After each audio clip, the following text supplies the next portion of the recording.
好，来继续来看这个去年因为疫情来停办的乐队运动会，今年如期来举办了。这届第56届乐队运动会由美浓区公所来主办，拄好着乐队建增300年，所以这场的运动会嘛以庆祝着乐队300年为重点。这个乐队300年轻铁路彩绘车厢早起嘛献光了，嘛来进行着出舞会的仪式，宣告讲这个乐队运动会就要开始了。花北体会代表团成延续2021年第56届乐队运动会搁一摆登场。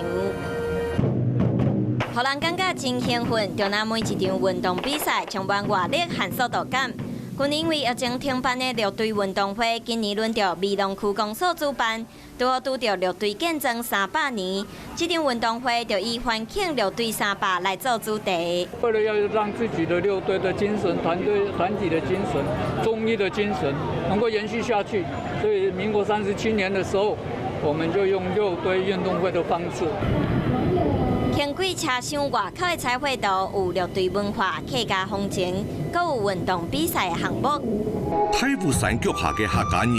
组织乐队义勇军布置家宴，夜下